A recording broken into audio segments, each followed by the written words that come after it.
Bueno, buenas tardes, bienvenidos a todos. Ahora estamos en la continuación de lo que es una jornada muy especial. Esto es la conmemoración de los 10 años de un proyecto que nació hace ya todo ese tiempo en el viejo Departamento de Comunicación, hoy Departamento de Humanidades y Comunicación, y que fue confiado a Amalia Lejavitzer, que ha llevado, ¿no?, adelante a lo largo de todos estos años un trabajo de construcción de comunidad académica en torno a el tema del patrimonio.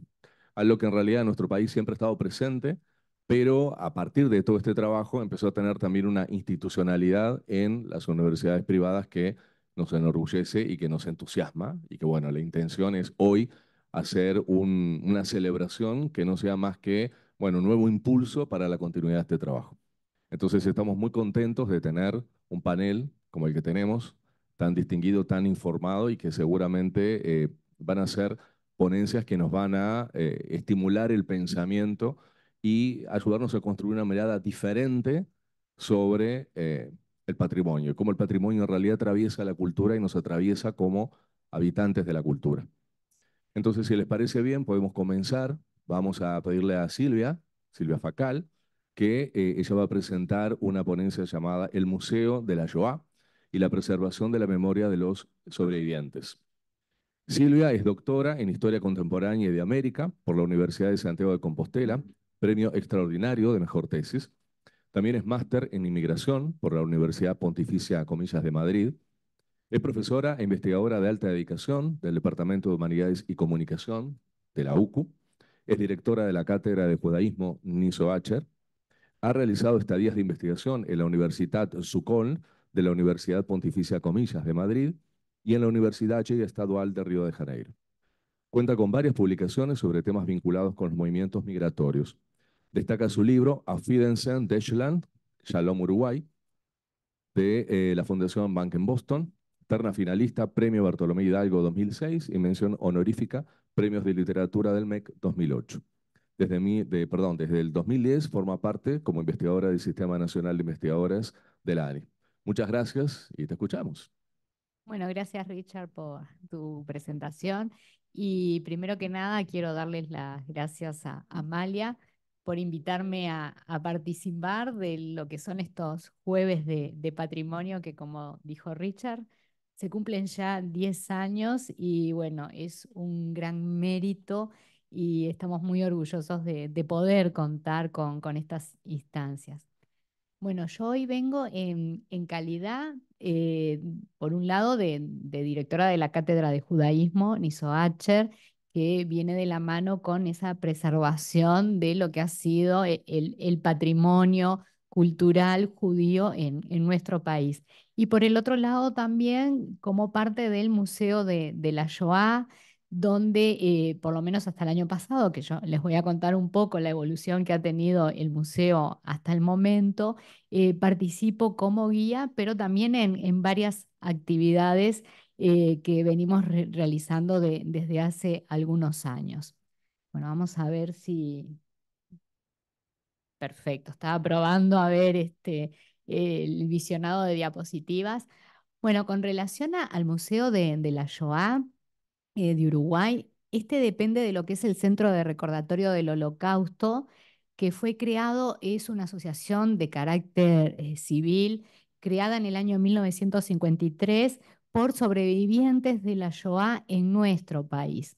Tenían una casona antigua allá en el límite entre lo que es el centro y Ciudad Vieja, en la calle Convención 1220, y era un lugar muy estratégico porque piensen ustedes que en esos momentos la gran parte de los judíos que venían llegando a nuestro país, en este caso los sobrevivientes de la Shoah, se instalaban primero en lo que era Ciudad Vieja y el centro de Montevideo. Entonces, la mayor parte de las instituciones judías que se fueron creando a la par que venían los migrantes, tenían sus sedes obviamente en aquellos lugares donde ellos residían.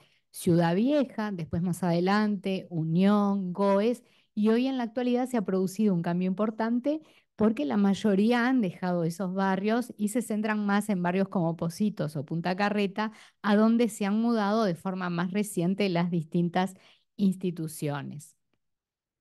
Con relación al museo, en el año 1965 los sobrevivientes decidieron crear un museo en esas mismas instalaciones de la casa de la calle Convención 1220. Yo quería comentarles que el Museo de la Shoah de Uruguay es el primero de América Latina y por lo menos hasta el año 2000 fue el único que existía en Sudamérica. Justamente después se va a crear el de Buenos Aires, pero es bastante posterior a el Museo de Uruguay. Y eso es muy importante remarcarlo también por la gran data que tiene esa evolución importante hasta llegar a lo que es el día de hoy. Hasta el año 1985 el museo continuó funcionando allí en la vieja casa de la calle Convención, pero los sobrevivientes del centro de recordatorio decidieron dejar esa casa y pasaron a trasladar lo que era su sede también junto con la del museo a la sede de la Keilah, la sede antigua de la Keilah, podemos decir ahora, la que estaba en la calle Canelones 1084, porque desde diciembre del año pasado ya no se encuentra más allí. Ahora es un teatro que depende de la Intendencia Municipal de Montevideo. En esta sede lo que se hace es trasladar todos los objetos que había del antiguo museo y en el año 2019 se decide reinaugurar nuevamente el museo. Entonces, piensen ustedes que el museo anterior era del año 65, trasladado a la sede de la Keilah en el 87 y obviamente que ya era un museo muy antiguo. Entonces, la idea fue poder traer ese museo a lo que era ya el siglo XXI. El 28 de noviembre, justamente de 2019, se va a reinaugurar el Museo de la Shoah del Uruguay bajo el lema de ¿por qué y para qué recordar? ¿Por qué es importante que haya un museo de la Shoah en Uruguay? Si ustedes observan la fecha, funcionó muy poquito tiempo. Inmediatamente después tuvimos la pandemia del COVID-19, o sea que ya no podíamos hacer las visitas, se hacían visitas virtuales, pero no podíamos ir al museo. Se vuelven a reabrir sus puertas, pero cuando se reabren sus puertas, nos informan desde la Keilah que se van a mudar y entonces ya nosotros tampoco podíamos continuar con el museo ahí. Por un tema de seguridad, tenemos que estar siempre en lugares donde haya seguridad las 24 horas. Entonces ahí también tuvimos que hacer esa mudanza. ¿Cuál es la importancia de tener un museo de la Shoah? La importancia viene de la mano de preservar lo que fue la memoria de la Shoah. Cuando nosotros hablamos de la Shoah, bueno, es la palabra hebrea que utilizamos para denominar lo que en español muchas veces se dice que fue el holocausto del pueblo judío. Cuando hablamos del holocausto del pueblo judío, también lo llegamos a considerar como el símbolo de todos los genocidios que han ocurrido durante la época moderna. La palabra genocidio, que muchas veces se confunde en la utilización que se hace, es una palabra bastante nueva, porque fue creada en el año 1947 por Rafael Lemkin, un jurista judío polaco cuya familia entera pereció toda en la Shoah. Él había estudiado mucho lo que había ocurrido con los armenios durante la masacre que sufrieron en el Imperio Otomano, pero no se hablaba de genocidio armenio todavía en esos momentos. Él es el primero que empieza a hablar de genocidio armenio porque la palabra genocidio eh, a la hora de definirla, va a ir de la mano con el asesinato sistemático que se va a hacer de un determinado pueblo, por eso viene de gen, pueblo en el antiguo griego, con el objetivo de que ese pueblo desaparezca, que no quede nada de ese pueblo. Entonces, teniendo en cuenta lo que había ocurrido con los armenios, que era una memoria bastante viva, porque Estamos hablando de que fue un genocidio perpetrado durante la Primera Guerra Mundial y ahora estamos hablando de la Segunda Guerra Mundial. Él también empieza a hablar de la masacre que había ocurrido contra los judíos en esos momentos como de un genocidio. Bueno, hubo toda una lucha para que fuera aceptada esta definición y que después fuera incorporada en las propias Naciones Unidas. Después de lo que fueron los juicios de Nuremberg, se empieza a hablar de genocidio, en este caso de genocidio del pueblo judío. Más adelante se va a hablar de genocidio del pueblo armenio. Va a ser recién Uruguay, en el año 1965, el primer país en reconocer el genocidio armenio. Y después les voy a contar por qué hacemos tanto énfasis desde el Museo de la Shoah en lo que ha sido ese genocidio del pueblo armenio, que lo tenemos siempre muy presente. Cuando hablamos de la Shoah empezó en el año ya 1933, porque muchos lo asocian con el exterminio que se va a producir después en los campos de concentración, que eso es una etapa posterior. Entre 1933 y 1945 se produjo lo que nosotros conocemos como la Shoah, ese exterminio del pueblo judío de Europa. En aquellos años vivían más o menos 9 millones de judíos en toda Europa. Aproximadamente 6 millones fueron exterminados. Piensen la gran magnitud que tuvo este genocidio. Y eso fue orquestado a través de diferentes etapas, desde el 33, cuando asume Hitler, hasta el año 39, que es la primera etapa, que va de la mano esa etapa con toda la legislación racista, todos los boicots que se realizan contra los judíos, primero en Alemania y después en todos los territorios que Alemania va incorporando a lo que fue el Tercer Reich, a donde lleva toda esa legislación racista, como las leyes de Nuremberg, los efectos de la Kristallnacht, la noche de los cristales rotos. A partir de 1939 comienza la segunda etapa de la Shoah, que se extiende hasta el año 1942. Estamos hablando de cuando Alemania y por el otro lado la Unión Soviética invaden Polonia hasta la conferencia de Wannsee. ¿Qué pasa con los judíos, sobre todo de Polonia y del resto de los territorios que Alemania va incorporando a ese Tercer Reich? Le van a aplicar no solo la legislación discriminatoria, sino que también los van a expulsar hacia guetos.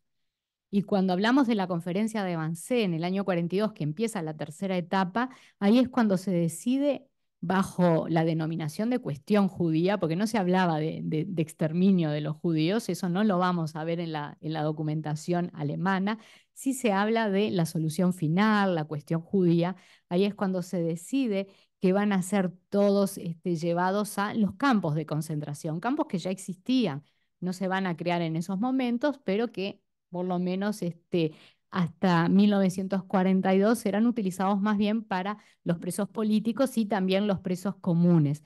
Ahora van a ser llevados también los judíos, pensemos también, los gitanos van a ser llevados también a esos campos de concentración, pero vamos a tener campos de exterminio y muerte.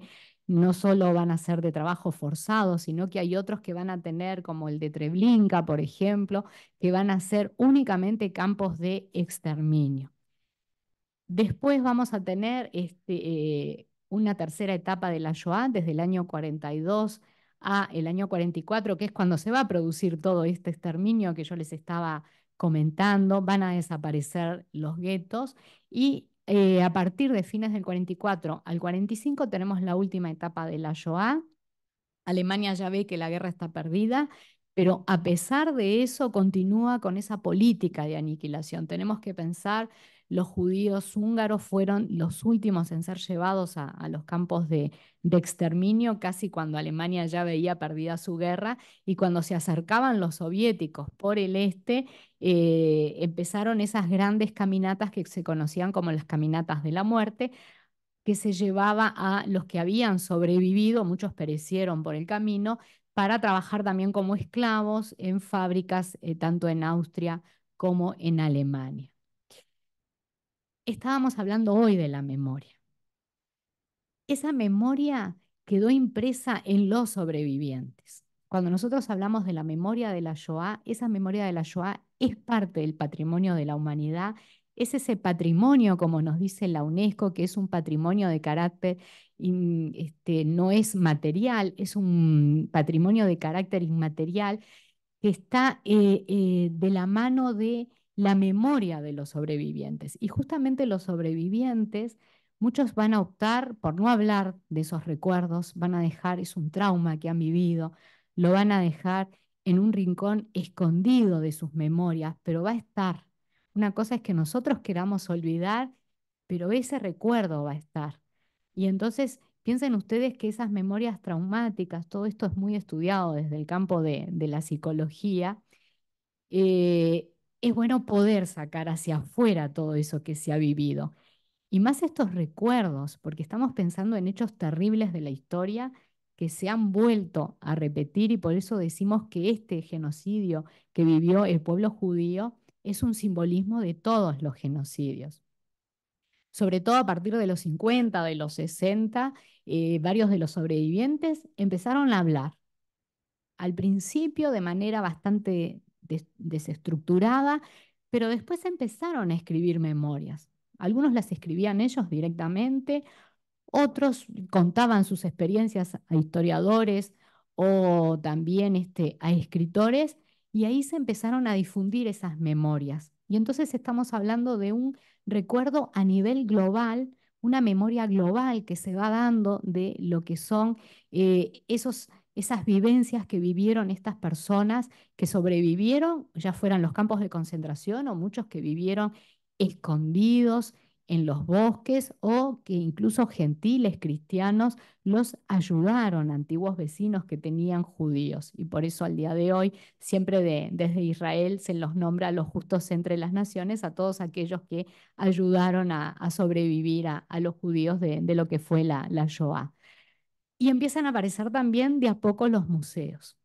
Los museos, pero los museos como la preservación de una memoria viva, una preservación de memoria viva a través de lo que van a ser las propias palabras de los sobrevivientes a quienes se van a entrevistar, que van a ir, van a compartir esos recuerdos, objetos, objetos que los acompañó durante ese proceso de lo que fue la Shoah, y eso es justamente lo que en el Museo de la Shoah de Uruguay se hace.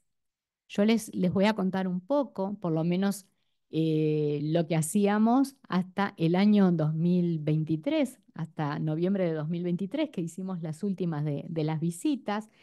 Eh, Invitábamos a colegios, también liceos y todas las personas que estuvieran interesadas podían venir, pero incluso se van a dar charlas a colegios o cualquier institución que esté interesada en poder conocer todo lo que nosotros hacemos desde el museo. Siempre se empieza con una charla explicativa de los diferentes hechos históricos. Para eso nosotros contábamos con una línea del tiempo y esa línea del tiempo empezaba en la Primera Guerra Mundial con el genocidio que había sufrido el pueblo armenio. Por eso les comentaba hoy, ¿no? Toda la importancia de conocer eso, porque no es un genocidio aislado el que se vivió por parte de los judíos, y entonces se conmemora y se habla también de lo que pasó con los judíos, todo eso en esas charlas informativas que nosotros dábamos. Después teníamos lo que se conocía como la sala de los espejos, en la cual estaban los nombres de todos los fallecidos. Esos nombres nos los fueron dando sobrevivientes, familiares de personas que efectivamente sabían, y también había una categoría de nombres, unos estaban en blanco y en color amarillo estaban los de los niños. Incluso entre esos fallecidos había nombres de niños uruguayos que fallecieron en campos de exterminio. Y finalmente nosotros después de hacer la visita, porque el espejo, piensen ustedes que es como un infinito, por eso es una simbología de todos esos 6 millones que perecieron. También el museo cuenta con lo que es la biblioteca Simón Wiesenthal, que es una biblioteca muy completa en donde nosotros vamos a poder encontrar bibliografía que hace mención a todo lo que tuvo que ver con la Shoah. Y esa foto la agregué porque ahí estoy yo con un grupo de alumnas que hemos venido trabajando en un proyecto de investigación y ahora nos encontramos haciendo también entrevistas a sobrevivientes. Y acá está un poco lo que nosotros llamamos las huellas de la memoria de la Shoah en el museo. Y antes de adentrarnos en esos objetos que seleccioné para mostrarles a ustedes, voy a pedir que nos pasen un video que dura apenas un minuto aproximadamente para que ustedes vean cómo eran las instalaciones del museo hasta el año 2022.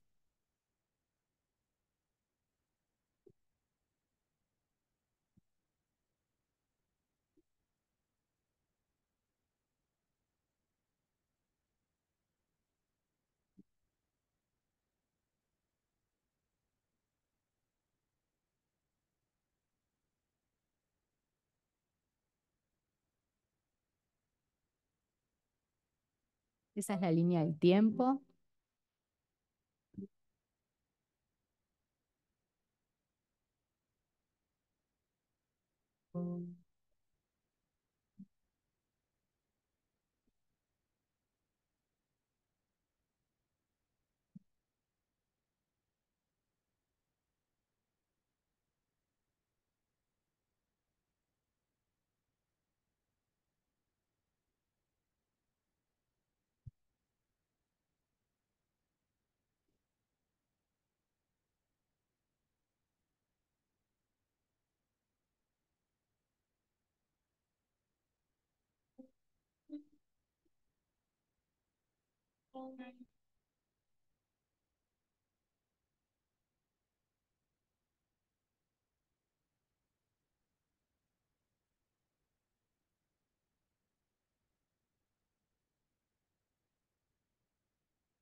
Bueno, ahí cerraba con las palabras de una de las sobrevivientes que va a tener una calle también en el Faro de Punta Carretas, que nosotros estuvimos también detrás de todo esto, de solicitar, y sería Montevideo la primera ciudad de toda Sudamérica que tendría también una calle con el nombre de una sobreviviente. Me hubiera gustado traerles todos los objetos, ustedes incluso vieron el famoso traje de rayas, pero bueno, escogí algunos que se los muestro ahí. Arriba ustedes van a ver un documento de Chill Rackman, que él fue un sobreviviente de Treblinka, de los pocos que pudieron sobrevivir, pero porque se escaparon. Y después sobrevivió también en campos en Polonia y tenía una documentación falsa como que él era un ciudadano polaco.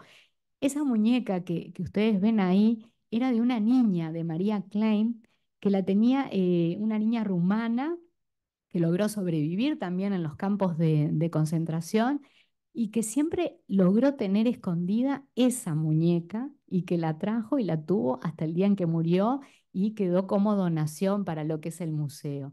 Y después ustedes ven ahí una cuchara que no sé si la aprecian bien, pero es como una cuchara cuchillo que uno de los sobrevivientes, que era aquellos que les tocaba hacer la clasificación, ¿no? de los objetos, la descubrió un día, se la escondió y formó como una especie de cuchillo, porque para él eso era importante para poder mantener su humanidad, es decir, no voy a comer con las manos, voy a utilizar la cuchara.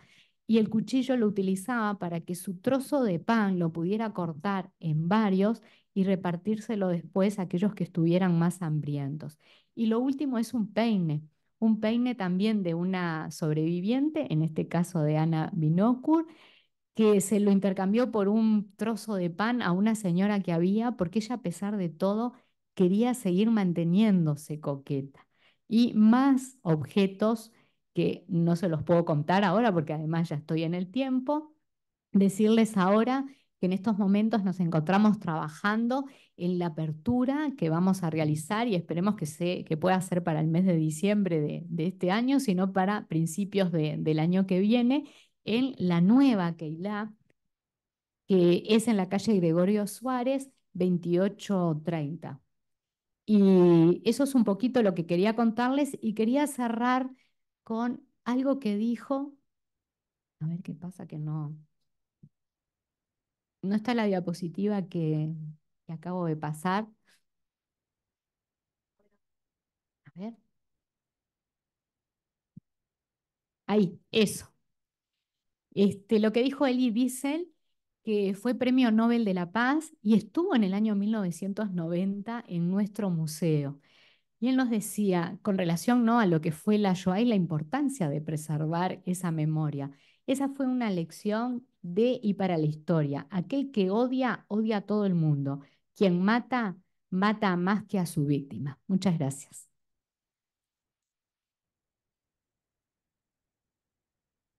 Muchas gracias, Silvia. Ahora le pedimos a Pablo Teago Roca, que va a hablar sobre paisaje, identidad y utopía en el arte otro de Uruguay. Pablo Teago Roca es escritor, investigador y crítico de arte, licenciado en Ciencias de la Comunicación por la Universidad de la República. Premio Literario Nacional del MEC en Ensayo de Arte de 2004, Premio Municipal de Poesía de la Intendencia de Montevideo 2008 y Premio Onetti de Poesía 2019. Dirige el Museo Figari desde su creación, el Ministerio de Educación y Cultura 2009. Ha publicado una decena de monografías de artistas uruguayos y curado exposiciones en museos nacionales de Uruguay, Argentina y Brasil. Ha publicado 8 poemarios. Textos suyos han sido traducidos al inglés, al francés, italiano, alemán y al sueco. Desde el año 2007 lleva adelante el proyecto Arte Otro en Uruguay, un relevamiento de artistas plásticos autodidactas. Cuando quieras, Pablo, te escuchamos. Bueno, buenas tardes. Eh, Quiero agradecer especialmente la invitación a Amalia a estos 10 años después de Patrimonio, una patriada patrimonial. Eh, También a los colegas, al público presente y a las autoridades de la Universidad Católica. Eh, Voy a tratar de leer sobre todo para sintetizar. Son temas bastante complejos que he tratado de resumir, forman parte de una investigación que ya lleva 17 años eh, y maneja distintas categorías conceptuales y cosas que son bastantes, darían cada una de ellas para discutir. No lo vamos a poder hacer, simplemente voy a hacer una especie de descripción del tema del paisaje, identidad y utopía en lo que podemos llamar arte otro en Uruguay. Desde hace 17 años, el proyecto Arte Otro en Uruguay, que dirijo, ha tenido como principal cometido relevar artistas y obras en el campo de las artes plásticas, pinturas, esculturas, murales, ambientes e intervenciones arquitectónicas consideradas fuera de los cánones de la alta cultura. A través de este proyecto, Arte Otro, se ha buscado promover la creación de calidad concebida por artistas autodidactas. Esa es básicamente la característica que los une. Espontáneos, excéntricos, brut y naif, ya sean actuales o históricos, cuya producción discurre en gran medida ajena a los parámetros habituales de valoración artística y a los circuitos institucionales de difusión cultural. Las creaciones de artistas autodidactas nos pueden ayudar a enriquecer nuestra concepción del paisaje y del patrimonio cultural en Uruguay. Se puede abordar el tema del paisaje en estos artistas a través de dos vías. La pintura paisajista de los creadores llamados ingenuos o primitivos y las intervenciones escultóricas y arquitectónicas llevadas a cabo por los artistas autodidactas en el entorno urbano o rural. Ambas vías, los naif y las intervenciones arquitectónicas, ambas vías están influidas por ideas del deber ser del arte, de la función social y moral que ha de cumplir un artista, y por un imaginario fuertemente idealizado que bordea la utopía. Sus obras parten de una necesidad de comunicación primaria que no espera la sanción social de las clases dirigentes, de los saberes institucionalizados ni del mercado. En esta pulsión comunicativa, las creaciones de estos artistas a menudo conectan con los habitantes del barrio o la localidad que los acoge y los acepta como un bien cultural propio, uno que los representa y define en tanto comunidad. Es muy posible, aunque en extremo difícil, documentar que las expresiones de arte naif y espontáneo surjan como consecuencia de la decadencia o la desaparición de las tradiciones manuales del arte popular y la artesanía, si es que las hubo, es decir, como una forma de positiva de paliar esta ausencia de tradiciones artesanales o de arte popular, o de contrarrestar la producción en masa de objetos industriales anónimos. Las creaciones de artistas brut, arte en bruto sería la traducción más acertada, suelen darse en condiciones de trastorno psíquico y de tensión emocional extrema. En ambos casos, naif y brut, las expresiones artísticas no están subordinadas a modas ni estilos impuestos por grupos de poder e intereses de élites socialmente consagrados. Su motivación excede las limitantes sociales habituales a las que el individuo se ve constreñido, de allí su supuesta rareza, la supuesta rareza del acto creativo, que vamos a ver, y me estoy apurando a hacer este resumen para mostrarles las imágenes, que es lo más divertido. Decía que las motivaciones que tienen estos artistas mm, no dependen necesariamente de la formación curricular ni del acceso a los medios tecnológicos. Sin posibilidad o sin interés para un aprendizaje institucionalizado, el artista otro trabaja para su placer o para la mitigación del dolor como sujeto alienado, generando sus propios recursos expresivos y con la esperanza final de la comunicación, punto que lo diferencia de otras investigaciones artísticas contemporáneas más destinadas a un público entendido. Entendemos también que este arte se expresa como una forma de autoconocimiento. Es primariamente, y pese a la naturalidad de sus formas, una expresión cultural por excelencia.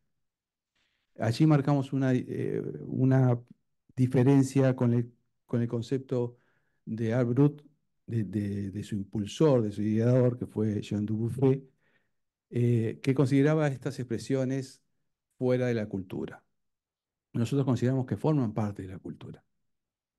Por otra parte, es un arte marcado por las condiciones especiales de producción en un espacio determinado. En muchos casos, las obras son pensadas para una casa, un jardín o el barrio, por lo que se relaciona con una nueva visualización del patrimonio artístico a escala local y con la capacidad excepcional de ciertos individuos de generar estructuras identitarias en su colectividad a partir de una iconografía de carácter popular o arquetípico.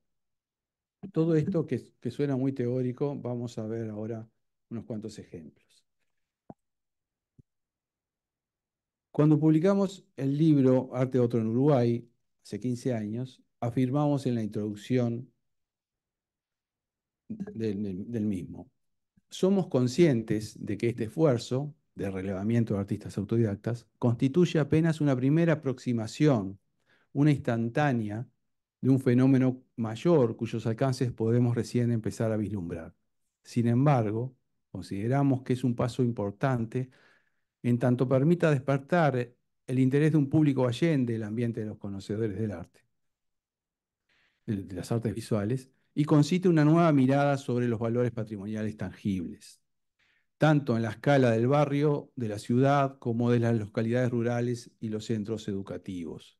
Creemos, además, que la excelencia de la producción artística aquí reseñada no solo es relevante por sus valores estéticos intrínsecos, que destacan más allá de las categorías si es ortodoxo o marginal, pues forma parte de los derechos de las personas a la libre expresión y al uso creativo no comercial del espacio y del tiempo, y de esta manera contribuyen con su sola presencia a la conformación de un imaginario plural inserto en la realidad viva de las comunidades. El libro se agotó y ya no, tal vez merecería una reedición corregida, y hay muchas cosas que en caso de que se reedite cambiaríamos. Sin embargo, seguimos creyendo esto último, que forma parte de los derechos, estas expresiones forman parte de los derechos de las personas en su libre expresión. Eh, y ahora les voy a empezar a mostrar algunos ejemplos.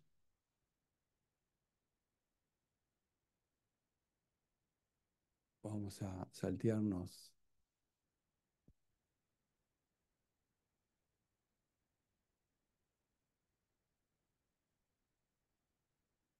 un poco de...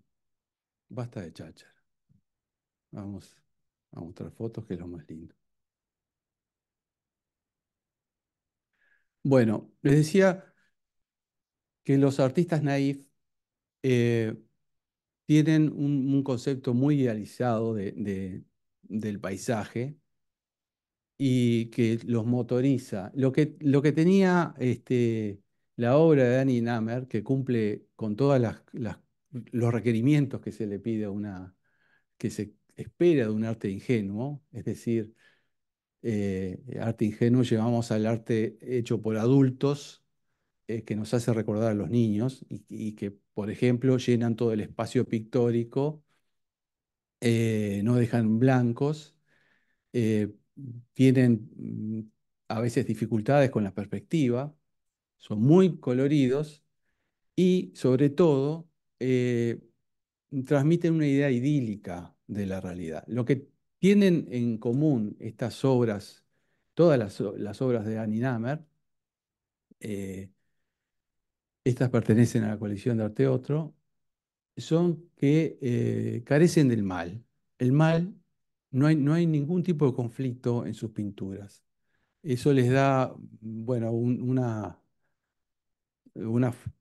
una cuestión fuerte y muy, muy impactante de ver, que es parte de su deseo de comunicar, ¿no? Ella decía que no estaba de acuerdo con lo que había en los informativos, que era puro bajón, pura desgracia, pura tragedia, y que debíamos construir a través de la pintura un mundo feliz. También es el caso de Alejandro Yanes. eh, Él es más joven, tiene una producción súper proficua. Él dibuja primero, es totalmente diferente el procedimiento al de Annie. Dibuja primero con lápiz sobre la imprimación blanca del cuadro, eh, unas estructuras muy geométricas y detallistas, y después va rellenando con colores, donde se pierde un poco esa estructuración geométrica, pero que acá se puede ver. También es un mundo con características. Él recuerda sucesos de su infancia, tuvo una vida en un ambiente rural. Eh, esta también es una pintura muy idealizada que cumple digamos, con lo que se espera de esta categoría de pintura. Lo que tienen los artistas autodidactas es que, al formarse por sí mismos y no estar mirando lo que pasa en otras corrientes eh, de arte, no adscriben a ningún movimiento en particular, simplemente tratan de expresar lo que sienten, es que generan como un estilo propio que no se parece al resto. Vemos cuestiones formales de semejanza en los pintores que llamamos naif, pero también son muchas las diferencias. Em, Ay, ¿qué hice? Acá apreté uno. Sí.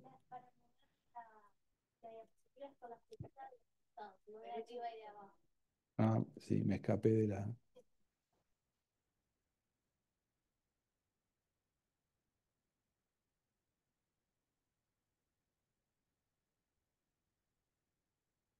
Ah, me lío. Ahora les vamos a mostrar intervenciones arquitectónicas.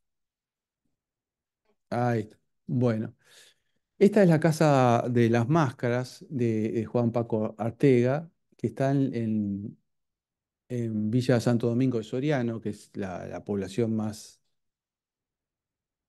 más antigua, no está cumpliendo 400 años ahora, de Uruguay. Eh, Este señor comenzó con unas macetas rotas a pintarlas y a hacer unas especies de máscaras. No sabemos bien cuál era el criterio. Lo cierto es que fue construyendo una variopinta escenografía en la fachada de su casa y en los costados que bueno, hace que sea un referente de la zona. Villa Santo Domingo Soriano es una población muy particular, capaz que se podría decir que es la capital del arte otro por la cantidad de expresiones autodidactas que hay. Y bueno, es una casa que, como les decía, o sugería en el texto que les leí, eh, crea lazos identitarios con la gente de la zona. O sea, no se puede ir a- a Santo Domingo de Soriano sin toparse con esta casa y con la historia de su habitante. Es conocida y recomendada por todos. Y incluso llegó a declararse como un monumento histórico, patrimonial. Hay un cartel ahí azul que no, bueno, no sé cómo señalarlo. Este, el verde es el láser, bueno, ese cartelito ahí menciona que es bueno, que forma parte del patrimonio histórico. Esas son fotos con el autor hechas por un amigo fotógrafo, que- Pablo Bieli, que pertenecía al proyecto, a las etapas primarias, digamos, de los primeros años del proyecto. Y las de a color son otras fotos que saqué más recientes. Eh, Este es un artista español que es radicado en Uruguay a partir de los años 50, que tiene una imaginería relacionada precisamente con la migración, una imaginación muy rica y muy procaz y una calidad técnica en la talla sorprendente. Él era ebanista y derivó a ese tronco. eh, Mide cerca de 1,80 m más o menos, ¿no? Es una talla impresionante. Él tiene un museo en Carmelo actualmente, donde exhibe todas sus piezas. También es un referente de la zona. Esta es una casa que no existe más, de Emilio Bocha Custodio, en Salto, sobre las márgenes del río Uruguay, que le llamaban, bueno, brisas del tanque o la bámbola.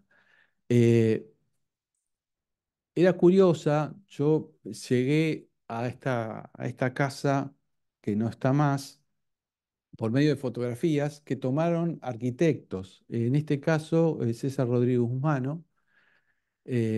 Hay otras fotografías de Olga Larnodí, es decir, despertaba el interés de arquitectos, un poco para justificar, porque alguien podría pensar que es una colección de cachivaches, que sí, en parte lo era, ¿no? Pero tenía una idea del orden, hay diferentes objetos adheridos a las paredes, no sé si se ve bien en la foto, pero bueno, también se constituyó en un referente de la zona. La gente decía, bueno, vas por lo de la bámbola, este y ahora está esta casa, que seguramente debe ser más fácil de habitar, pero ha perdido un poco la referencia local, ¿no?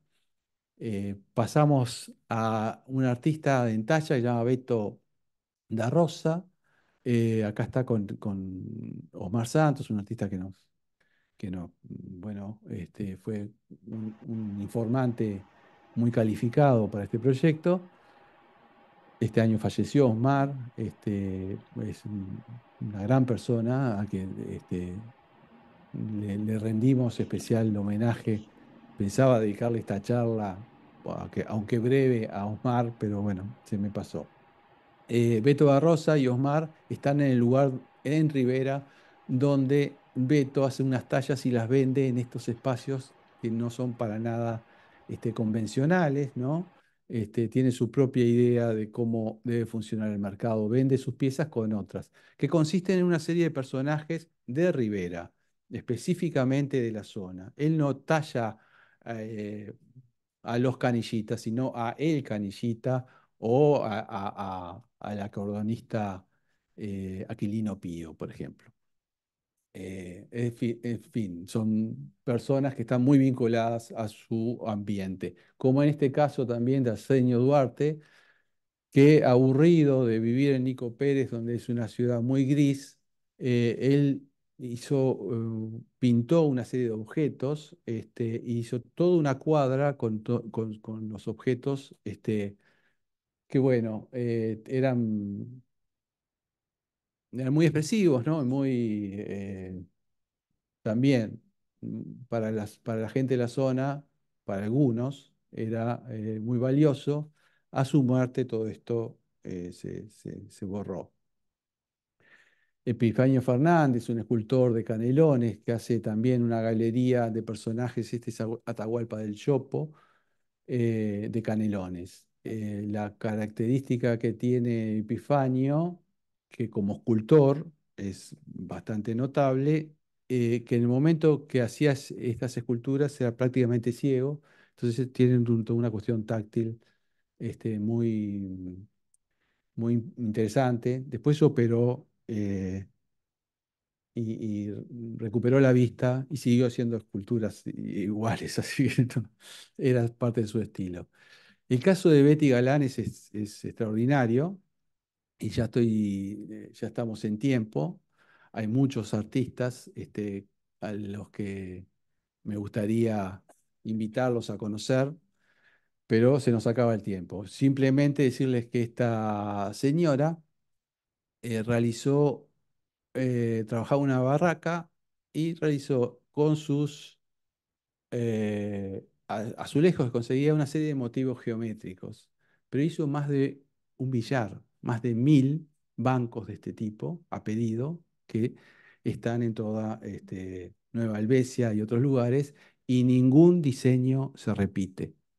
Eh, yo creo que si hacemos una combinación con la inteligencia artificial, no vamos a lograr las ricas combinaciones que hizo Betty Galán. Bueno, hay muchísimos autores más, pero me quedé corto y lo lamento, pero tengo que dejar el espacio a los colegas. Muchas gracias.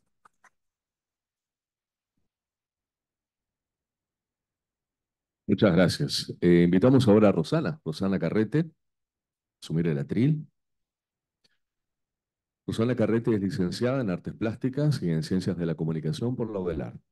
Es diplomada en Gestión y Planificación Educativa en Universidad Ort. Egresada del Programa de Formación Gerencial FESEA UDELAR. Es también gestora cultural en distintas áreas del Departamento de Cultura de la Intendencia de Montevideo. Esto le insumió del año 2000 al 2010, una década. Es directora del Centro de Exposiciones Subte del 2010 al 2013. En agosto de ese año, 2013, asume la dirección del Museo Histórico Cabildo, a fin de iniciar un proyecto de revalorización de dicho espacio, en el que continúa trabajando como directora y curadora tras ganar concurso en 2020. Es docente de crítica y curaduría en la licenciatura de Artes Visuales de la UCU desde el 2018 hasta el 2022. Ha participado en múltiples congresos, cursos y seminarios vinculados a la gestión y curaduría en museos, como asistente y expositora desde el 2010 al presente. También es fotógrafa y escritora, y formó parte de exposiciones y publicaciones de manera individual y colectiva desde 1990. Cuando quieras, Rosana, te Bueno, escuchamos.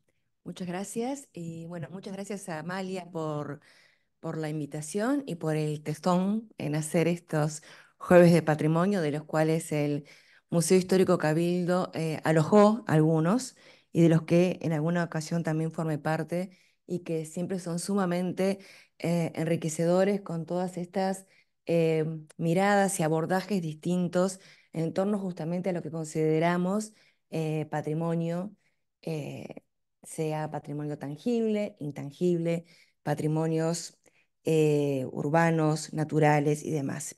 Y de esas transversalizaciones es un poco de lo que quiero hablar hoy, acerca, bueno, el pretencioso nombre de mi ponencia es Biomas, Colonialismo y Acervo Histórico. ¿Y cómo transversalizamos todo eso? Bueno, el museo que dirijo tiene un acervo muy rico, especialmente es muy variopinto. Es un acervo que no había sido lo suficientemente puesto en valor durante muchos años. La gente seguía, el público estaba acostumbrado a ver una museografía que se focalizaba en los objetos, en algunos objetos, que justamente potenciaban una narrativa muy tradicional, muy colonialista, muy blanquita y heteropatriarcal. Entonces, bueno, los museos no somos espacios neutros. Yo elijo contar algunas historias o potenciar algunas narrativas con esa colección y otras no. O elijo, o sea, estos, ahora que bueno, van a ir pasando eh, algunas, a modo carrusel, elegí específicamente de una exposición que es de la que me voy a centrar, para que bueno, vayan haciendo diente y luego a profundizar en ello.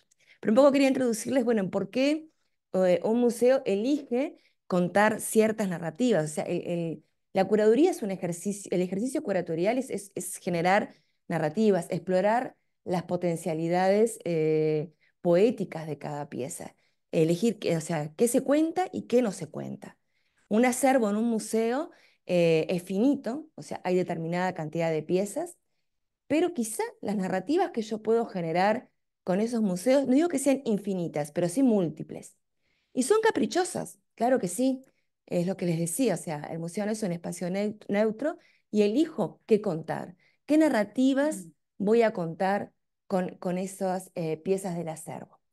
Quizá las piezas más valiosas y que habían estado más ocultas durante todo ese periodo antes que arribáramos al Museo Histórico Cabildo, mi equipo y yo, porque esto no es un trabajo individual, ningún trabajo lo es, siempre es trabajo en equipos, a pesar de que a veces nos peleamos mucho, pero bueno, sigue siendo trabajo en equipo. Eh, es muy sano pelearse y luego seguir, es un ejercicio, nosotros lo tenemos como una gimnasia intelectual. Pero bueno, em, ese acervo, sobre todo de obra plana, no había sido lo suficientemente puesto en valor. Entonces, bueno, cuando yo empecé específicamente como a interiorizarme de las potencialidades narrativas de ese acervo, empezamos a generar distintas exposiciones, que es lo que el público ve. Y al principio el público un poco te sentía un poco, extrañaba la vieja museografía del Cabildo. Pero bueno, yo prefiero, o sea, el público, la marca museo, a veces la gente tiene como cierta aversión a hablar de marca o de productos culturales asociados a lo que es la cultura o el quehacer artístico o museístico, pero hay una marca museo, hay una propuesta. El público tiene que saber qué es lo que va a ver a cada lugar. No es lo mismo ir a ver el Museo de la Shoah que ver el Museo Figari, que ver el museo, que ir a ver Arte Otro, que ir a ver el Museo Histórico Cabildo. O sea, cada museo genera sus propias narrativas y sus propias curadurías. Entonces, de las cuestiones que a mí como directora y curadora del museo más me interesan es generar narrativas que interesen a la comunidad. O sea, que uno se vaya quizá con más preguntas que respuestas del museo. El discurso del museo no puede ser algo imperativo y algo, o sea, como una pared de texto que intimide a quien llega, sea, quizá por el tono en el que está escrito, o sea, no ser una especie de justamente eso, de pared, sino que sea un lugar por donde uno pueda permear e irse con más preguntas, quizá que, o sea, con más incertidumbres que certezas. Eh, Generar pensamiento crítico es precisamente una de las funciones de un museo en el siglo XXI. El museo es otro espacio recreativo también, o sea, es otro espacio educativo, es otro espacio de generación de eso, justamente de pensamiento crítico y de reflexión. de contemplación, de encuentro hasta con uno mismo. Yo sé, es algo que no me gusta ser autorreferencial, pero no puedo evitar serlo, porque yo me metí en el mundo de los museos y les cuento, o sea, mi liceo, que era un liceo medio pelo, o sea, el 18, que está por ahí por Millán, quedaba muy cerca de Blanes. Entonces, lo que llamábamos las ratas, que eran los ratos que no teníamos ganas de quedarnos, yo cruzaba el museo y era para mí se prefería mil veces estar en el museo que estar en una clase de historia. O sea, y aprendimos, o sea, y entendía que el cuadro de los 33 me lo tenía del derecho, del revés, y la Carmelo, todos lo sabía.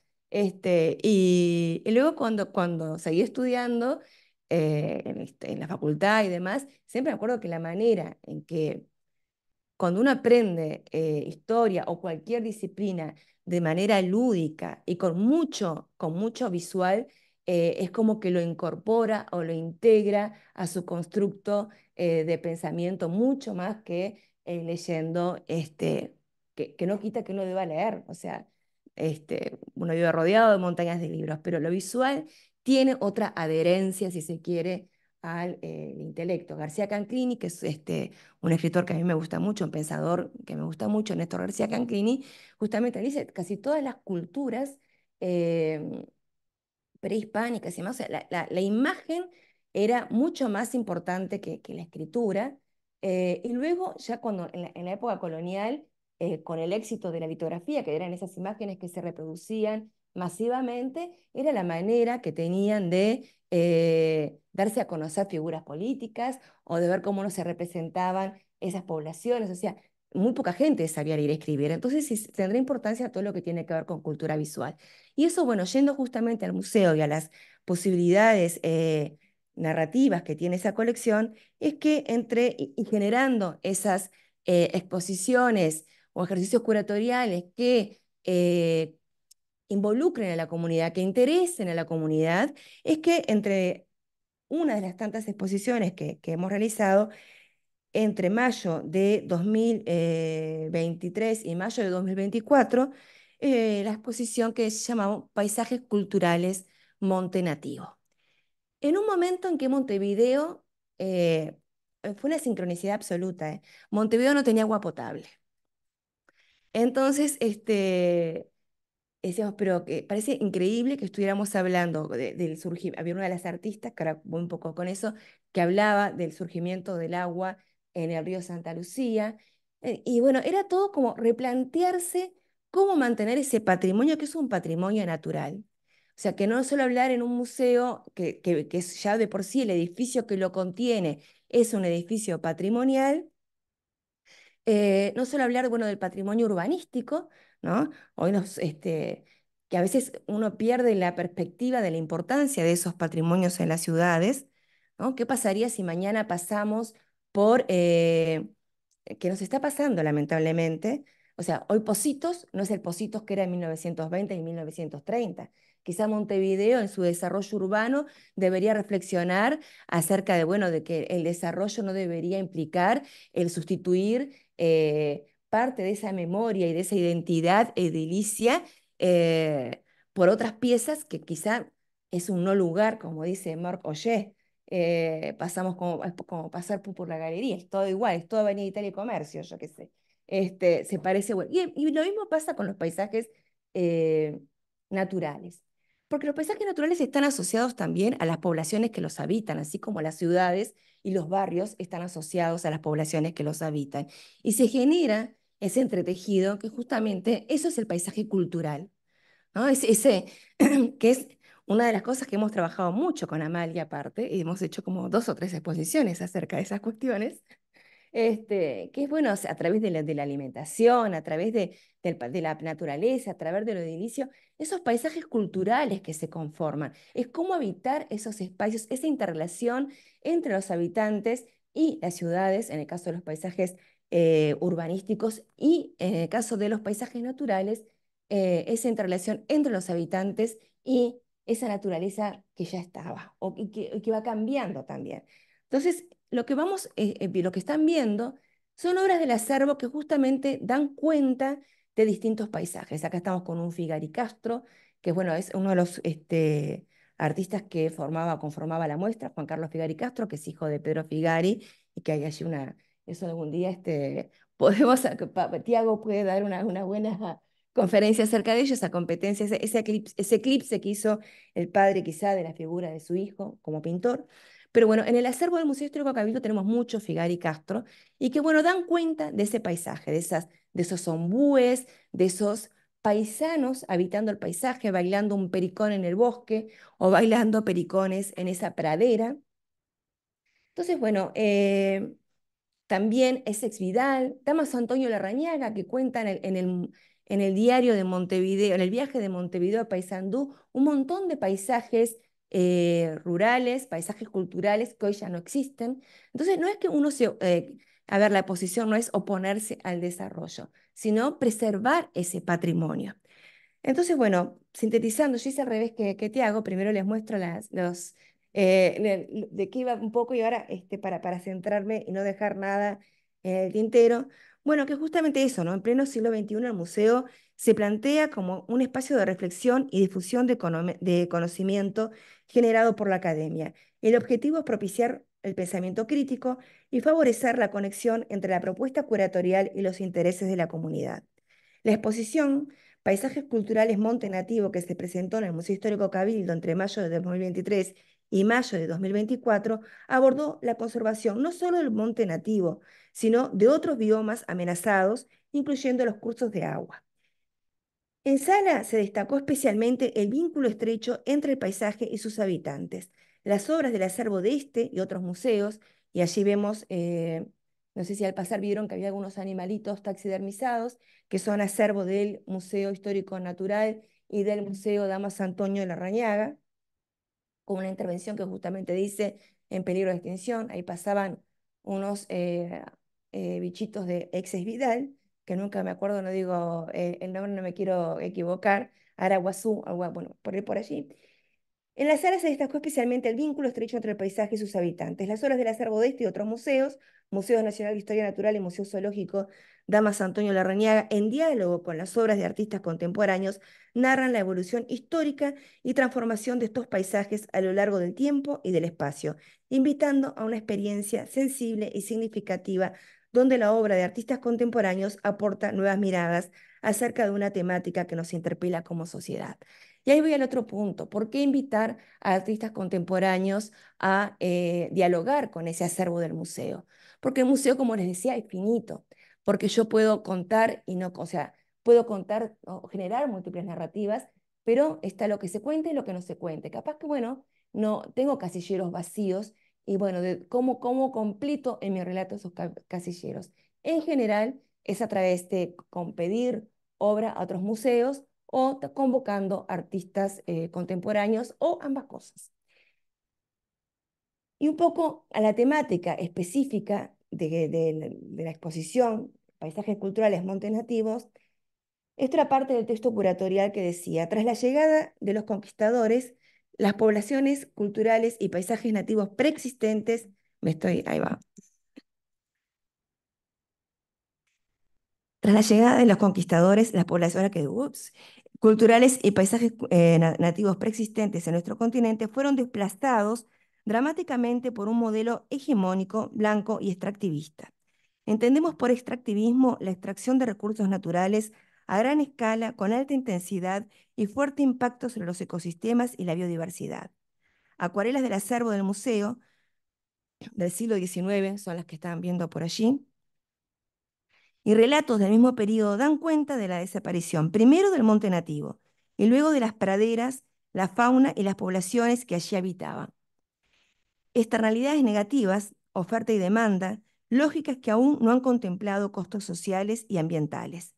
Durante la segunda mitad del siglo XIX tuvieron lugar en nuestro país drásticos cambios políticos. Tras la llegada al poder de Lorenzo Latorre en 1876, impulsada por los grandes hacendados y el alto comercio, y con la aprobación del Código Rural en 1879, se le dio un impulso notable al alambramiento de los campos, modificando la fisonomía del medio rural. La campaña se va haciendo habitable, decía Domingo Ordoñana, presidente de la Asociación Rural del Uruguay. La campaña se va haciendo habitable para la gente de sable, le contestaba Washington Benavides, desde el periódico satírico El Negro Timoteo. Este cambio productivo significó la paulatina desaparición primero de los indígenas, ¿no? Con el monte nativo, que era a donde habían huido tras, digamos, el sucesivo avance de la colonización. Y luego, con este alambramiento de los campos, ya termino, la desaparición del gaucho, ¿verdad? Hoy son peones, no podemos hablar de gauchos, sino de peones de campos que trabajan en estancias. Esto, o sea, sigue sucediendo. Nuevos modelos productivos y cambios en el uso de la tierra continúan modificando el paisaje en nuestro territorio. No es solo el monte nativo, también ahora lo es la pradera, los humedales y los cursos de agua. Todos ellos son biomas amenazados. La importancia y sostenibilidad de estos ecosistemas es vital desde el punto de vista ambiental, económico y cultural. O sea, es uno cuando viaja o en la misma ciudad, ve cómo va cambiando ese paisaje y cómo se va despoblando. Dice, bueno, ¿por qué se despuebla? En otros países es distinta la lógica de lo que son los territorios. Hoy podemos saber que solo un 5% de la población uruguaya vive en el campo. Entonces quería un poco como mencionar esa interrelación entre, bueno, como un museo, a través de su acervo, de la invitación a artistas contemporáneos, puede poner estas temáticas que nos interpelan, como son las temáticas ambientales y culturales, en valor en un museo que, insisto, no es un espacio neutro. Muchas gracias. Muchas gracias, Rosana. Ahora invitamos a Xóchitl del Alba León para presentarnos una ponencia. Nos pone muy contentos que estés de visita en Montevideo, Xóchitl, y que nos permitas disfrutar de una ponencia sobre la memoria del río, narrativas gráficas del paisaje biocultural de Papaloapán. Déjame primero presentarte, Xóchitl, así los que estamos presentes aquí te podemos conocer un poquito más con tus antecedentes académicos. Bueno, Xóchitl es doctora y maestra en estudios mesoamericanos por la Universidad Nacional Autónoma de México. Es antropóloga con especialidad en arqueología por la Universidad Veracruzana, postdoctorado en desarrollo regional sustentable en el Colegio de Veracruz. Es miembro del Sistema Nacional de Investigadores CONACYT, nivel 1, la Asociación Mexicana de Intérpretes del Patrimonio, la Red Iberoamericana de Seguimiento de la Agenda 2030, la Asociación de Estudios Latinoamericanos y el Padrón de Investigadores Veracruzanos. Es profesora investigadora en el Colegio de Veracruz y parte del núcleo básico del posgrado de Desarrollo Regional Sustentable con la línea de investigación Patrimonio, Cultura y Medio Ambiente. Sus temas de interés son antropología, territorio y sustentabilidad, desarrollo cultural comunitario, gestión sustentable del patrimonio, turismo sustentable y patrimonio cultural, paisajes culturales y bioculturalidad, género y cultura, temas de los cuales ha dirigido tesis de licenciatura, maestría, doctorado, así como asesora de investigadores postdoctorales. Te escuchamos, Xochitl. Muy buenas tardes a todas y todos. Es un gusto para mí estar aquí hoy con ustedes y bueno, quiero agradecer especialmente a Amalia la invitación y también pues darle las gracias por abrir este espacio que ya hoy está cumpliendo 10 años. Se dice fácil, pero bueno, sabemos todo lo que implica, ¿no? Muchas felicidades por toda esa constancia. Pues para aprovechar los minutos que tengo, voy a dar inicio. Vamos a hablar un poquito sobre la cuenca del Papaloapan. Vamos a ir a estos paisajes de ríos y manglares en una zona tropical que en lo personal a mí me gusta muchísimo. La cuenca del río Papaloapan es muy importante en el estado de Veracruz y en general en el territorio mexicano, porque es uno de los ríos más grandes, con una de las cuencas más ricas en términos naturales y también en términos culturales. El proyecto que voy a presentar es un proyecto que se adhiere a un proyecto mayor nacional que se llama Ecohidrología para la Sustentabilidad y Gobernanza del Agua, Cuencas para el Bien Común en Llanuras del Papaloapan. Este proyecto es un proyecto multidisciplinar donde participan, la mayoría son biólogos, ecólogos, hidrólogos, y bueno, vemos por ahí algunos investigadores sociales, pero somos los menos. Lo que vamos a hablar tiene que ver con espacios lacustres, con paisaje cultural, patrimonio biocultural y el espacio social. El objetivo de la parte que a mí me corresponde es analizar y resaltar la importancia del paisaje y el patrimonio biocultural del Papaloapan para el desarrollo comunitario desde las narrativas gráficas específicas que hay del río.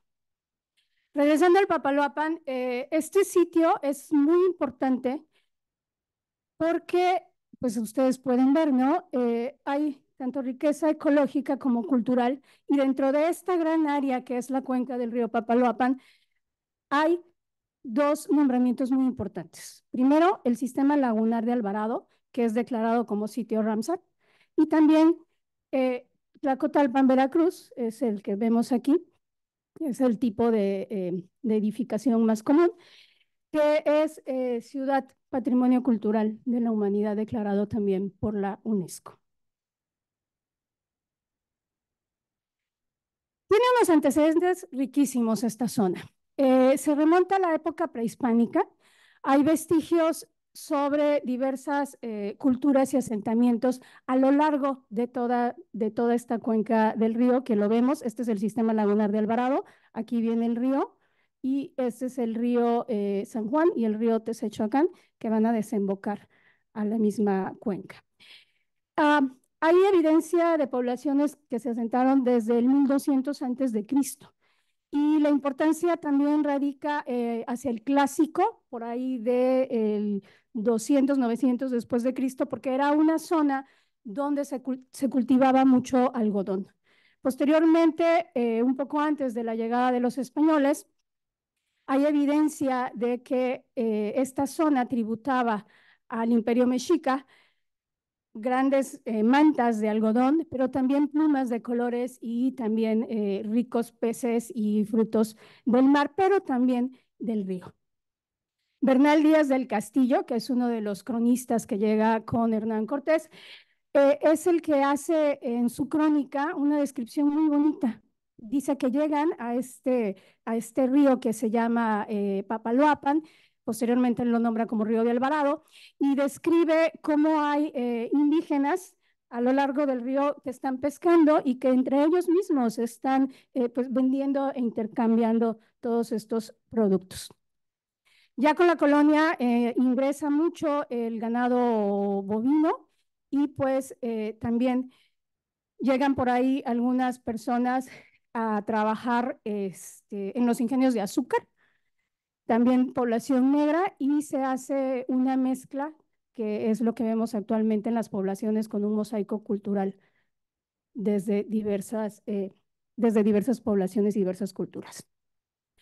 Ahora, el paisaje biocultural que podemos observar en esta región tiene mucho que ver con lo que nosotros concebimos como paisaje cultural, ¿no? Es un espacio como una construcción social donde hay manifestaciones culturales, pero también hay manifestaciones naturales que engloban el conocimiento específico que tiene una población sobre un territorio determinado. De ahí que los paisajes bioculturales sean cambiantes, tanto en el espacio geográfico como también en la perspectiva de las comunidades y generacionalmente. Se conforma de historia, de valores ecológicos y biológicos y también culturales. Y así como es la cultura de dinámica y cómo va cambiando, pues los paisajes bioculturales también. Los paisajes bioculturales entonces se crean, no se destruyen, pero sí se transforman. Uno de los paisajes bioculturales más relevantes es el que tienen los ríos y los manglares, por toda esta capacidad sistemática y de aprovechamiento que hay de los recursos que proporcionan.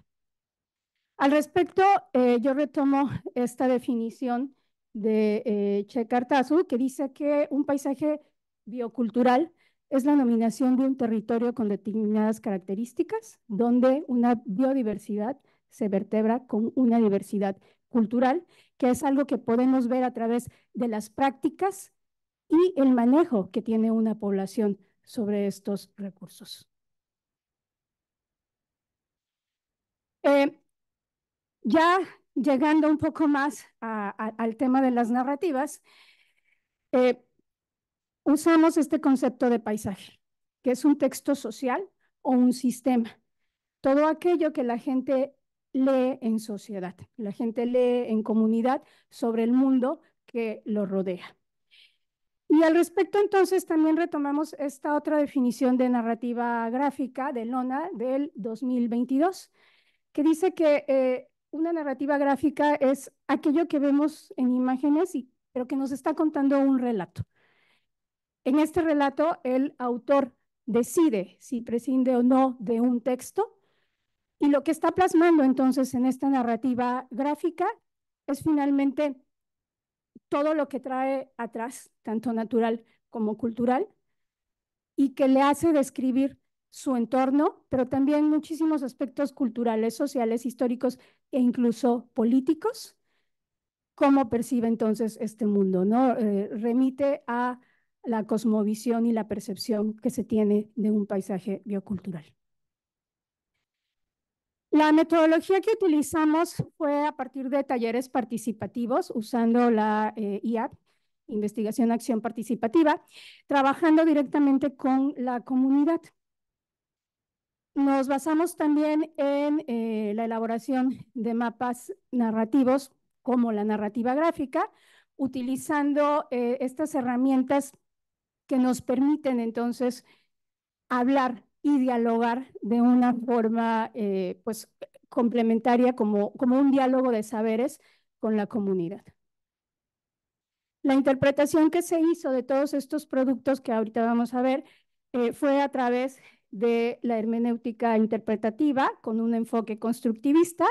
Usamos, como ya mencioné, algunas técnicas de la etnografía, pero también de la geografía y la ecología cultural.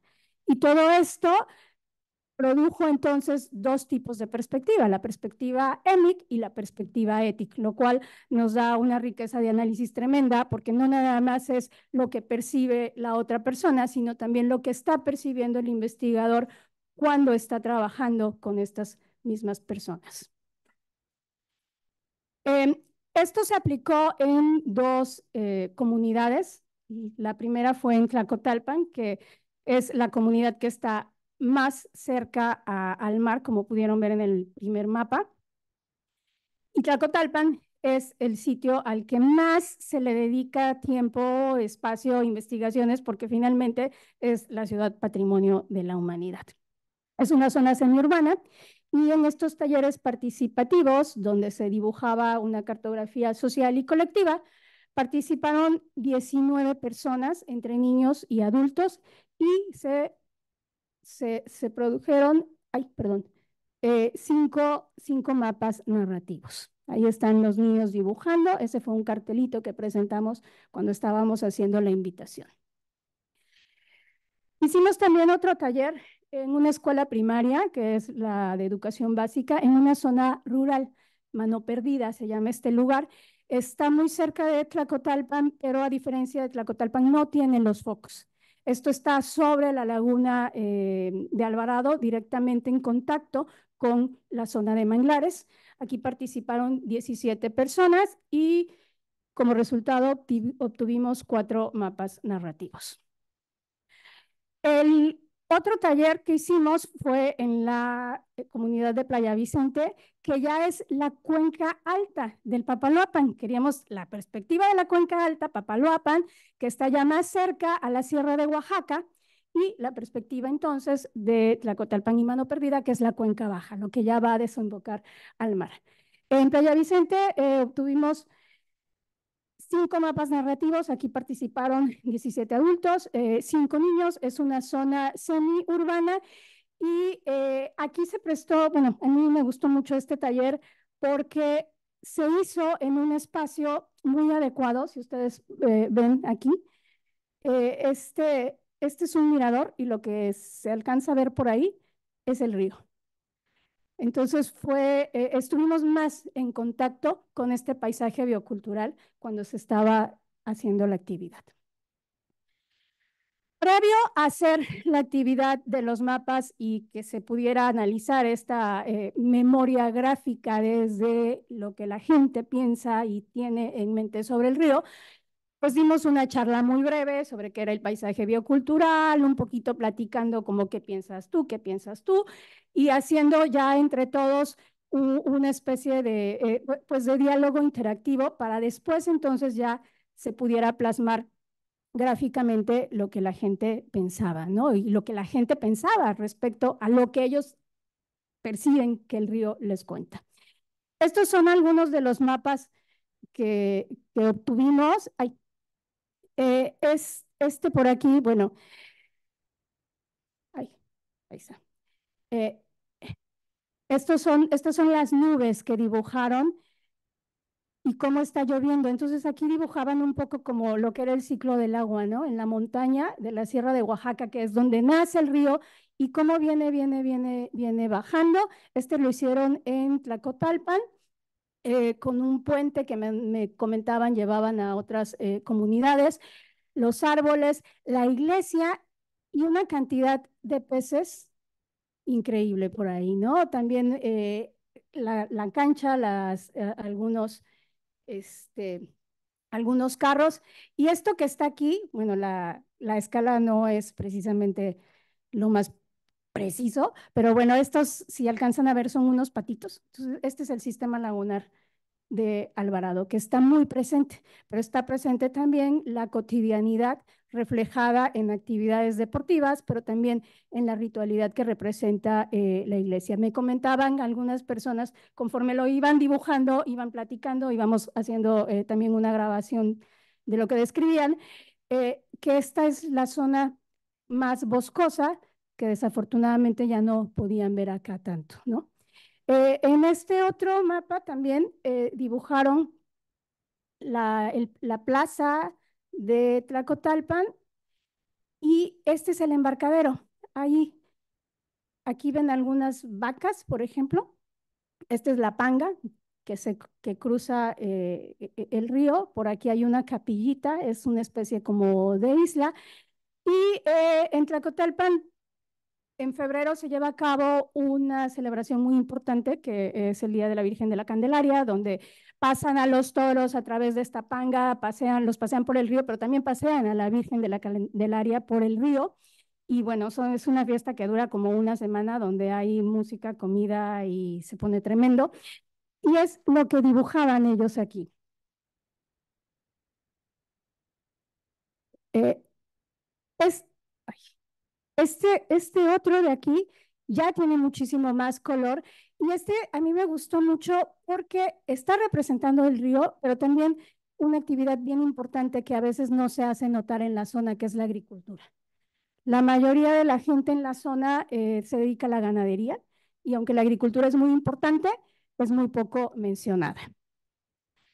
De igual forma, aquí también con las nubes que van bajando, y acá mismo también las iglesitas con la carretera por aquí. Y me decían que esto que va aquí es como lo de la lanchita, ¿no? Pues la huella que va dejando el motor cuando va pasando. Estos otros ya fueron mucho más coloridos. Aquí lo que estaban representando era el festival. Incluso le ponen ahí como su papel picadito. Acá me decían que esto representaba toda la vegetación. Estos eran los remolinos que se arman en el río. Este es un río muy limpio. Me dijeron que porque así se veía en algún momento.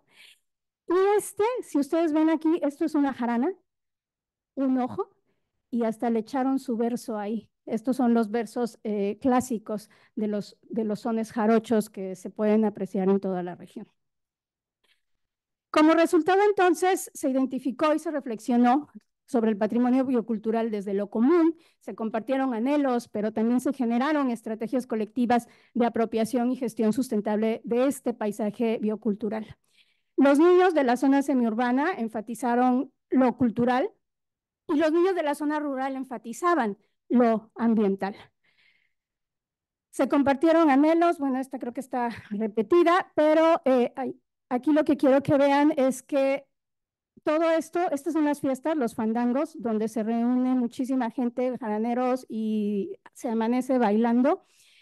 La zona de manglares con las casas a la orilla, una calle común de Tlacotalpan, y algunas otras cosas más que identificaron como parte de su patrimonio biocultural. La miel de los mangles rojos, las jaranas, que me dijeron que era muy importante este árbol, que no recuerdo ahorita su nombre, porque con esa madera se hacían estas jaranas, que son unas guitarritas pequeñas, y la de en medio, que es el rejillado. Es una técnica de deshilado que deriva desde la época colonial y que esta fue reconocida por las amas de casa. Entonces, entre otras cosas, también algunos hablaban, por ejemplo, del romance de que cuando conoció a la novia, o que si la abuelita y el abuelito le contaba no sé qué más. También se identificaron especies animales, vegetales, también hablaban de problemáticas sociales y ambientales, identificaron las zonas que están más contaminadas, por ejemplo, narrativas culturales, rituales, asociadas a acontecimientos históricos, asociadas a artes y oficios, y lo que no se dibujaba también significaba algo, ¿no? Ya finalmente, para cerrar, bueno, tenemos que hay una apropiación instrumental que se observa en actividades económicas y también en prácticas rituales. El río es importante, y los humedales también, porque proveen de una parte de la cosmovisión y en la vida diaria. Tenemos en los paisajes bioculturales esta confluencia de patrimonio material, inmaterial y natural, y es el énfasis en la importancia social y cultural para el bien común. Esto sería ya como comentarios finales para cerrar, y pues muchísimas gracias.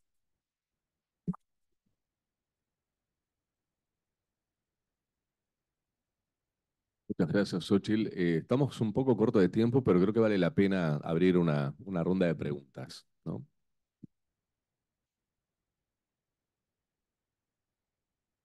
Anímense, te veo cara de curiosos, así que es la oportunidad como para hacerle preguntas a nuestros panelistas, nuestros investigadores y productores de cultura, ¿no? Desde la academia o desde el trabajo museístico. En definitiva, tenemos aquí cuatro pensadores, cuatro investigadores y cuatro generadores de cultura.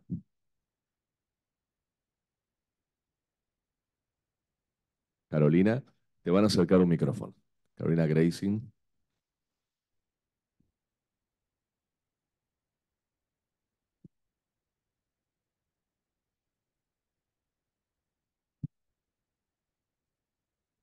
Hola, ¿así? Así, perfecto. Bueno, muchas gracias a los expositores. No los pude, bueno, no pude escuchar a Silvia, pero así que interesantísimo. Yo vengo del palo de la historia y te quería preguntar a ti, a la directora del museo, simplemente por curiosidad, porque aparte de eso siempre me generó curiosidad, ahora que hay una directora de museo, em, esas muestras, ¿no? Que tú llegas al museo y tomás posesión y descubrís que ahí están todos esos cuadros, están eh, guardados, están en qué condiciones, sabés lo que hay cuando tú llegás a tomar posesión de la dirección de un museo, porque me parece súper interesante esas cosas que existen, que no se saben que existen, que de repente están mucho tiempo ahí. Y a mí lo que me parece súper interesante es eso de decir, bueno, con todo esto contemos algo, ¿no? Y eso va también en la creatividad de ustedes, porque hacer esos cruces que hicieron con esas obras, teniendo como algunas temáticas en común, que son ustedes las que las buscan, y en definitiva arman ese relato, me parece estupendo. Y bueno, y si realmente existen estos materiales y muchos más, me supongo que la posibilidad de abrir la inventiva y la imaginación para hacer estas cosas sumamente atractivas para el público debe ser, sí, como infinita, pero siempre me genera curiosidad, ¿qué es lo que hay? ¿Hay galpones donde está todo esto? ¿Se sabe lo que es? Bueno, no sé. Ahí, ¿me escuchan? Sí. Bueno, muchas gracias por tu pregunta. Cuando desembarqué en el museo hace 11 años, eh, los libros inventario eran libros de la época de Arredondo, que fue quien, o sea, en la década de 50 había fundado. Había muchos faltantes porque, o sea, pasaron muchos periodos, mucha obra prestada, mucho, Eso lo primero que se hace justamente es inventariar ese material, que es un proceso que no lo creas, todavía no está finalizado. O sea, sí la obra plana está totalmente finalizada y ahora te cuento que estamos en otra etapa con ello, pero como les decía, es un acervo muy variopinto, o sea, hay textiles, hay, hay objetos, hay mobiliario, armas, monedas, o sea, es muy variopinto. Entonces también, bueno, ¿qué haces? O sea, ¿cómo está, cuál era la guarda de ese material? No era la correcta, entonces, bueno, cuando en ese breve periodo antes que, bueno, empezar a generar esta nueva marca museográfica que Museo Histórico Cabildo, fue generar justamente esas salas de conservación de ese acervo y que ya ahora están operativas hace 10 años, que les digo para que estén atentos a nuestras redes, que se hacen visitas, el público puede participar de visitas a las salas de conservación del acervo, donde los responsables del área, o sea que son restauradores y conservadores, explican los procesos de conservación preventiva que se hace, casi no hacemos restauración, no se intervienen las piezas, sino que se las estabiliza en el museo, en ese edificio. Lo que podemos estabilizar es más es la humedad y guardar todo, bueno, obviamente papel libro de ácido, bueno, mil procesos. Es muy difícil, por ejemplo, en invierno controlar la humedad, lo que sería 18 grados y siempre estamos en 11, por eso estamos ya en verano, estamos todos en camiseta ya en septiembre. Este, entonces, bueno, se hacen justamente esas visitas para un poco sabemos que es algo que genera curiosidad e interés también en el público. Les aviso porque, bueno, ahora sí, se hace una en agosto que ya están los cupos agotados, pero seguramente en septiembre ya hay gente en lista de espera, hagamos otra en septiembre específicamente para interiorizarse de esos procesos. Bueno, llegamos, tenemos este material, primero, bueno, limpiarlo, guardarlo correctamente, preservarlo, etcétera. Y una vez que te vas familiarizando, yo puedo decir que hoy estoy mucho más familiarizada dentro de todo lo que hay de ese universo de objetos y obra plana. Me familiaricé mucho más con la obra plana, si bien también incluyo volúmenes, textiles y otros elementos en las distintas exposiciones. Pero bueno, a veces es como tenés dos procesos, y ahí cierro la respuesta a tu pregunta. A veces es, ¿qué quiero contar? Y entonces, ¿qué piezas tengo para contar eso que quiero contar? O sea, por ejemplo, yo quería, o sea, los temas ambientales en ese momento era algo que a mí me atravesaban personalmente, mi fibra íntima. Entonces, bueno, quería trabajar con eso. Ya había trabajado otras dos exposiciones y otra la había hecho Marco, que es el conservador de obra plana, acerca de un pequeño gabinete de historia natural. O sea, ya veníamos trabajando con el tema de las ciencias y la naturaleza. Entonces, bueno, quiero contar esa historia, ¿qué elementos tengo? Y ahí salís a buscar al hacer en el acervo, peinás para adelante, para atrás, todo lo que está digitalizado. Y a veces es al revés, o sea, tengo estas piezas y qué posibilidades narrativas tienen estas piezas. O sea, que son como dos procesos. Y lo otro es que, bueno, que ya estamos en una tercera etapa que esperemos concretarla para 2025, que es digitalizar todo ello y que esté como de libre acceso para el público a través de nuestra página web. Y bueno, quizá a la comunidad también se le ocurran nuevas narrativas que nos puedan aportar. Sí, nos queda tiempo para una pregunta más y tenemos...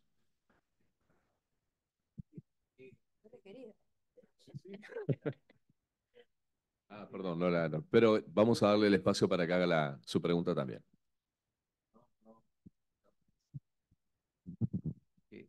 Me pareció excelente el enfoque que tiene el Museo del Cabildo y sobre todo fundamentalmente por la potencialidad que le da de no agotar en un acervo determinado o en una muestra determinada, sino el cruzamiento de relatos, desde el momento que el museo es un intermediario, ¿verdad?, entre los objetos y los públicos, haciendo siempre el uso de la comunicación adecuada como objeto del consumo humano de la cultura, que es lo que lo potencializa al tema. O sea que yo creo que es casi inagotable el tema de la presentación de las posibilidades que puede tener un museo, así sea un museo pequeño, o sea un museo grande, le da todo ese cruzamiento.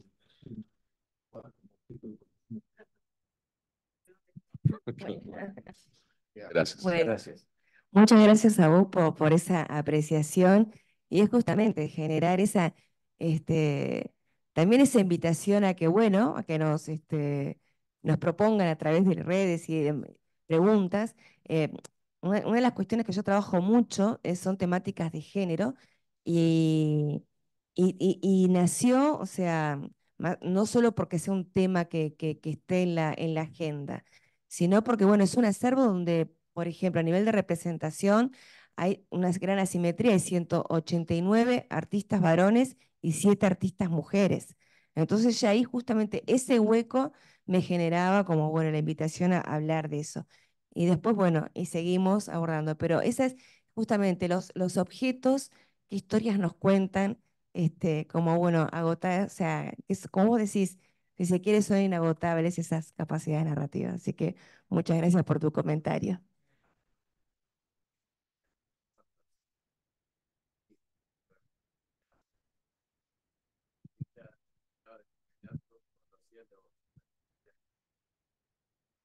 Pasar muchas veces por los mismos lugares y contar múltiples historias diferentes. El objeto cuenta la historia que nosotros le construimos a partir. Muy bien, gracias. Vamos a dar un espacio para una última pregunta. Así cerramos la. Muy rapidito. Por favor, no. En realidad, un Expláyese. comentario para Silvia. Siempre es muy difícil escucharte porque naturalmente es mi historia, así que te escucho, pero duele. Y Pablo, ¿cómo visualizás un museo del arte otro, Vaya, vaya, dijo la tortuga gigante. Y me parecería a esta altura necesario, eh, porque Uruguay tiene un discurso en general de que somos muy grises y levemente ondulados, tanto desde el punto de vista geográfico como una sociedad amortiguadora, como decía Real de Azúa, y no hemos dado lugar a ciertas disrupciones que nos proponen los artistas autodidactas, que en otras regiones son reconocidos como tales, ¿no? Si tú vas al MASPI, que conoces bien, hay una exposición en esas magníficas piezas que hizo Lina Bobardi, un Rembrandt y más adelante Yanira, que es un artista autodidacta. O sea, Uruguay tiene una historia bastante negativa de olvido de artistas y en el caso de los autodidactas eso es muy notorio. Y hay algunos como Cabrerita, que son piezas fundamentales y que comienzan de a poco a ser reconocidos. O sea que lo único que hace falta para un museo es el dinero. Pero bueno, estamos abiertos a donaciones.